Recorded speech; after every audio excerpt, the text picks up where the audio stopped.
एक असा व्यक्ती ज्याला एक नाही दोन नाही तब्बल 3 वेळा फाशी दिली तरीही तो मेला नाही. होय, ही गोष्ट आहे जॉन लीची. जॉन हा तसा गरीब घरातला मुलगा होता जो एका श्रीमंत बाई एमा कीजकडे नोकर म्हणून काम करत होता. दरम्यानच्या काळात त्या बाईची हत्या झाली आणि त्याचा आरोप जॉन लीवर आला.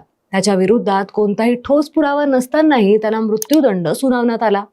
परिणामी 23 फेब्रुवारी 1885 ला इंग्लंडच्या डेव्हॉन तुरुंगात सकाळी त्याला फाशी द्यायचं ठरलं.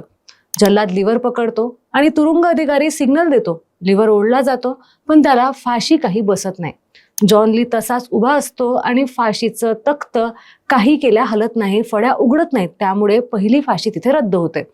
सगळं परत तपासलं जातं, फळी दुरुस्त केली जाते, दुसऱ्या कैद्यावर चाचणीही घेतली जाते. त्यावेळी सगळं परफेक्ट असतं. मग पुन्हा त्याला तिथं उभं केलं जातं, पण पुन्हा जॉन लीला फाशी काही बसत नाही. तेव्हाची त्याची फाशीही रद्द होते.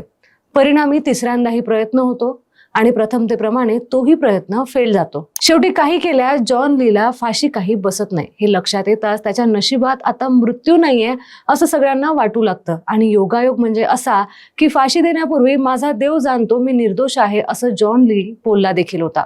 आणि झालं सुद्धा तसंच. 3दा फाशी देऊनही तो वाचला. नंतर सरकारने त्याला शिक्षा म्हणून जन्मठेपेची शिक्षा दिली. पुढे 22 वर्षांनी तो बाहेर आला, पण अजूनही जॉन ली याला त्यावेळेस फाशी का बसली नसावी याचं गूढ कायम आहे.